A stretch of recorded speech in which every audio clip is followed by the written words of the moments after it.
नमस्कार मित्रों, मैं आपका ज्योतिष मित्र आचार्य नवनीत बात कर रहा हूँ। आपका हमारे यूट्यूब चैनल एस्ट्रोलॉजी विथ आचार्य पे हार्दिक स्वागत है। मित्रों, आपसे एक निवेदन है, कृपया आप हमारे वीडियो को पूरा देखा कीजिए, स्किप मत कीजिए। स्किप करने से आपका ज्ञान आधा अधूरा रहेगा। और प्लस आप मेरे चैनल को लाइक कीजिए, सब्सक्राइब कीजिए।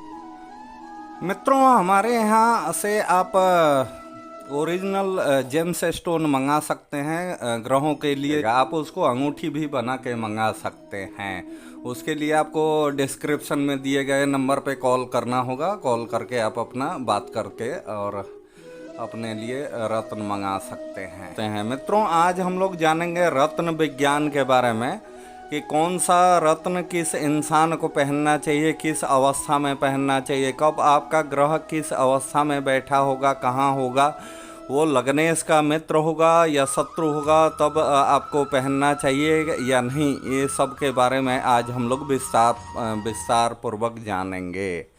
मित्रों, एक लग्न कुंडली बनाया हूँ जो मेष लग्न का है। देख रहे हैं ना, एक का अंक लिखा हुआ है, मीन्स कि मेष का लग्न हुआ। पहला घर का स्वामी हुए मंगल महाराज। तो क्रमशः ये 1 से लेके 12 तक का अंक आएगा।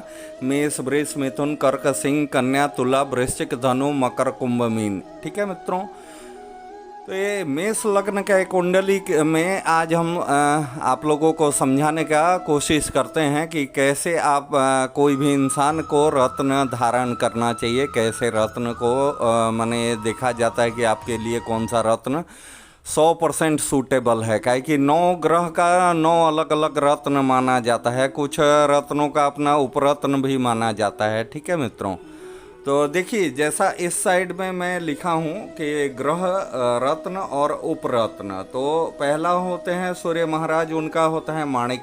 दूसरा चंद्रमा का मोती। तीसरा मंगल का मूंगा। चौथा गुरु का पुखराज और उनका उपरत्न होता है टोपाज। और उसके बाद हैं बुद्ध महाराज, उनका है पन्ना। इसका भी उपरत्न एक आता है, उसको बोलते हैं हरित, लेकिन वो हम लिखे नहीं हैं। एक्चुअली वो ज़्यादा प्रचलन में नहीं है। ठीक है मित्रों, और जो ज़्यादा प्रचलन में है, जो सटीक काम करता है इंसान के ज़िंदगी में, वही मैं लिखा हूँ ताकि। और उपरत्न का लिखने का मतलब ये होता है कि जैसा आप रत्न नहीं खरीद सकते हैं, आप उतना पैसा इन्वेस्ट नहीं कर सकते हैं अंगूठी बनाने में, तो आप इसका उपरत्न खरीद के पहनिए। ये भी लगभग समझिए कि 20-50% ये भी काम करता ही है। ठीक है मित्रों, तो क्रमशः ये आपका शुक्र का हीरा और उसका उपरत्न होता है ओपल। और उसके बाद आते हैं शनि महाराज, उनका रत्न है नीलम, उसका उपरत्न है नीली। राहु का गोमेद है और केतु महाराज का लहसुनिया होता है रत्न। तो चलिए मित्रों, आप लोगों को मैं बतलाता हूँ कि किस इंसान को किस अवस्था में रत्न पहनना चाहिए। ठीक है, तो देखिए मैं ये मेष लग्न का कुंडली बनाया हूँ। इसका स्वामी जैसा मानी कि 1 का अंक हुआ, तो 1 अंक का स्वामी कौन होते हैं? मंगल महाराज। तो यहाँ से आप देखिएगा तो मंगल महाराज अपने से चल के 9वें घर को बैठे हुए हैं, और वो भी राहु के साथ में। तो ऐसे इंसान को लग्नेश का रत्न आसानी से पहनना चाहिए। वो बहुत ही ज़्यादा फायदा करता है इंसान के ज़िंदगी में, बहुत ही लाभप्रद होता है। जैसा किसी भी इंसान का मित्रों, यही लग्नेश अपने से चल के 12वें बैठ जाए, इस घर में बैठ जाए, तो उस इंसान को कभी भी उस ग्रह से निमित्त रत्न बिल्कुल भी धारण नहीं करना चाहिए, अन्यथा वो रिवर्स रिजल्ट देता है। मीन्स कि उसका विपरीत फल आना शुरू हो जाता है, वो बुरा फल देता है। ठीक है मित्रों, यदि कोई भी ग्रह है वो अपने से यही लग्न में बैठा हुआ है और अपने से वो 1 अंक से, मीन्स कि मंगल से लेके सूर्य से लेके आपका केतु तक, केतु और राहु का तो खैर अपना कोई राशि नहीं होता है, तो उसका कोई अपना लग्न नहीं माना गया है। इसमें आपका समझिए कि सूर्य से लेकर शनि तक का जो भी आपका रत्न होता है, वो तभी आप धारण कर सकते हैं जब वो लग्न का मालिक होके जाके 12वें ना बैठा हुआ हो। काहे कि 12वें यदि वो बैठेगा तो विपरीत फल देता है। ठीक है मित्रों, आप उस लग्न का तभी आप स्टोन पहन सकते हैं यदि वो लग्न से चल के दूसरे, तीसरे, चौथे, पंचम, षष्टम, सप्तम, अष्टम, नवम, 10 भाव में कहीं भी बैठे तो आप उसका रत्न धारण कर सकते हैं। 12वें बैठे उसका रत्न कभी भी भूल के भी धारण नहीं करना चाहिए। ठीक है मित्रों, अब दूसरा आपको बतलाते हैं कि चंद्रमा का रत्न, जैसा मान के चलिए कि चंद्रमा आपका चतुर्थ भाव का स्वामी हुए, पंचम भाव के स्वामी हुए, षष्टम भाव के स्वामी हो तो इनका रत्न धारण नियमतः नहीं करना चाहिए। सप्तम के स्वामी हुए तो भी कुछ ऐसा कारण होता है कि उसका रत्न धारण नहीं करना चाहिए। अष्टम के भी स्वामी हैं तो रत्न धारण नहीं करना चाहिए। नवम, दसम, एकादश के स्वामी हैं तो आप उसका रत्न धारण कर सकते हैं। फिर द्वादश के स्वामी हैं तो उनका रत्न आप धारण नहीं कर सकते हैं। ऐसे ही क्रमशः मंगल का भी है कि वो जैसा लग्न दूसरा, तीसरा, चौथा, लग्न का दूसरे घर का और फिर चौथे घर का, पंचम का, नवम का, दसम का, एकादश का यही स्वामी हैं तो आप उसका रत्न धारण कर सकते हैं। ऐसे क्रम से आप गुरु का भी ऐसा ही है कि यदि प्रथम धन भाव और आपका चतुर्थ भाव, पंचम भाव, नवम भाव, दसम भाव के यही स्वामी हैं बृहस्पति महाराज तो आप उसका रत्न धारण कर सकते हैं। ठीक है मित्रों, अभी आपको एक चीज़ और बतलाते हैं कि जैसा कोई भी रत्न इंसान को धारण कब करना चाहिए उसका एक दूसरा आपको मेथड समझाते हैं। जैसा मान के चलिए कि आपका मेष का लग्न है, ठीक है, तो मेष का शत्रु आपको देखना पड़ेगा। मेष के स्वामी कौन हुए? मंगल महाराज। अभी मंगल महाराज के शत्रु कौन हुआ? बुध हुआ, राहु हुआ, फिर आपका केतु हुआ, शुक्र हुआ। तो इसका रत्न आपको धारण नहीं कर, मीन्स कि आप जो कोई भी रत्न आप धारण करते हैं मीन्स कि वो लग्नेश का मित्र होना चाहिए, तभी जाके आपको उसका रत्न धारण करना है। ठीक है मित्रों, आप एक ही कारण ऐसा होता है कि यदि लग्नेश का वो शत्रु है तब भी आप उसका रत्न धारण कर सकते हैं। ये तब होता है जैसा मान के चलिए कि लग्नेश का स्वामी का मान के चलिए कि कोई भी ग्रह है, शत्रु है, लेकिन वो किसी ऐसे ग्रह पे जो कि नीच का है उसके साथ में वो उच्च का होके बैठा है या सम अवस्था में बैठा हुआ है, जहाँ की वो उस ग्रह के ऊपर नीच भंग योग लगा रहा है। ठीक है मित्रों, जैसा आपको एक उदाहरण देते हैं। देखिए मित्रों, जैसा मैं यहाँ इस स्थान पे चतुर्थ भाव में मैं बुध को भी लिखा हूँ और शनि को भी लिखा हूँ, ठीक है, और यहाँ अंक क्या आ रहा है? 4 का अंक। और बुध महाराज जो हैं ये मंगल के शत्रु माने जाते हैं, इनसे इनका मीन्स की गुण धर्म नहीं मिलता है, तो इसका रत्न इसके लग्नेश होने पे कभी भी धारण नहीं करना चाहिए। उसका एक और कारण होता है क्या कि बुध जो है मेष लग्न में तृतीयेश और षष्ठेश ये दोनों के स्वामी हैं, तो ये अवस्था होता है मार्केश का।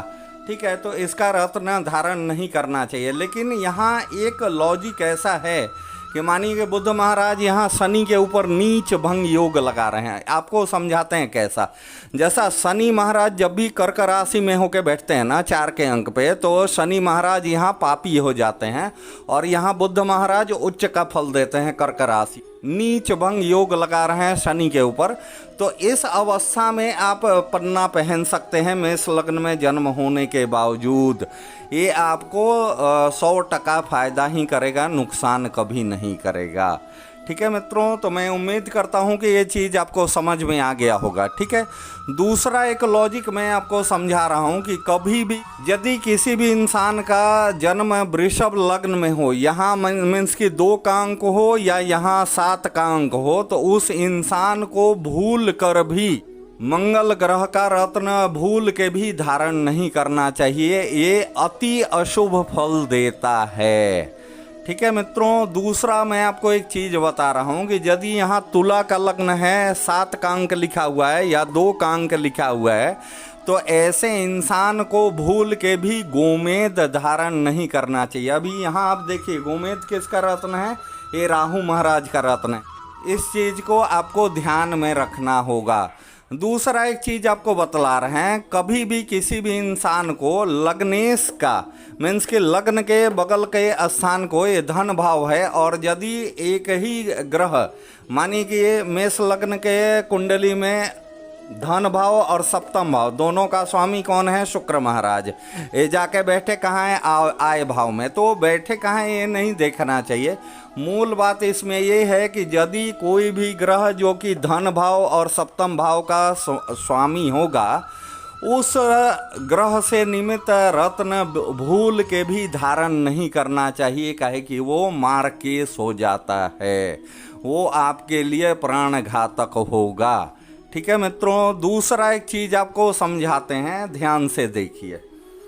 कभी भी किसी भी इंसान को तृतीयेश का माने तृतीय घर के स्वामी का या षष्ठम स्थान के स्वामी का या अष्टम स्थान के स्वामी का या द्वादश स्थान के स्वामी का या एकादश स्थान के स्वामी का रत्न भूल के भी धारण नहीं करना चाहिए। ये बहुत ही ज़्यादा अशुभ होता है और इसका परिणाम बहुत ही ज़्यादा अशुभ होता है। मित्रों, मान के चलिए कि मिथुन लग्न का कुंडली है, इसमें शनि महाराज चौथे बैठे हुए हैं, सुख भाव में बैठे हुए हैं, और उनके ठीक सामने चंद्रमा महाराज बैठे हुए हैं। किसी भी इंसान के कुंडली में ऐसा योग हो कि जैसा मान के चलिए, यहाँ नहीं, मान के चलिए कि यदि इस भाव में इस स्थान में शनि महाराज बैठे हुए हैं, यहाँ चंद्रमा बैठे हुए हैं, या इस स्थान में शनि महाराज बैठे हुए हैं, यहाँ चंद्रमा बैठे हुए हैं, या इस स्थान में शनि महाराज बैठे हुए हैं, यहाँ चंद्रमा बैठा हुआ है, या यहाँ शनि महाराज बैठे हुए हैं, यहाँ चंद्रमा हो, या यहाँ शनि हो यहाँ चंद्रमा हो, या यहाँ शनि हो यहाँ चंद्रमा हो, तो ऐसे इंसान को इस अवस्था में जरूर लाज्यावर्त पहनना चाहिए। ये शनि महाराज का ही रत्न होता है। रुकिए, यहाँ मैं लिख देता हूँ।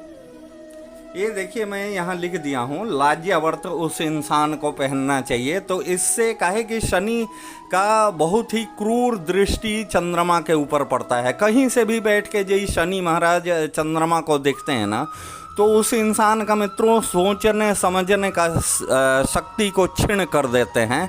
ऐसा इंसान मानसिक रूप से आप यूँ समझिए कि एकदम जीरो हो जाता है जब भी शनि का दशा अंतर्दशा आएगा उस इंसान के ऊपर। ठीक है, तो उसके शनि के प्रभाव को शांत करने के लिए उसका लाज्यावर्त के रत्न को धारण किया जाता है, तो जाके ऐसा शनि शांत हो जाएगा, तब जाके चंद्रमा शुभ फल देना शुरू कर देते हैं। ठीक है मित्रों, तो बस आज के इस वीडियो में इतना ही, क्योंकि वीडियो बहुत ज़्यादा लंबा हो जाएगा। और आपसे एक निवेदन है, कृपया आप हमारे YouTube चैनल को सब्सक्राइब जरूर कीजिए मित्रों, लाइक कीजिए और कमेंट कीजिए। आप जो कमेंट कीजिएगा ना, तो उसी के आधार पे मैं नया वीडियो बनाऊँ है, तो प्लीज़ आप लोग कमेंट किया कीजिए। ठीक है मित्रों, तब तक के लिए आज के लिए बस इतना ही। फिर मिलते हैं अगले वीडियो में। नमस्कार।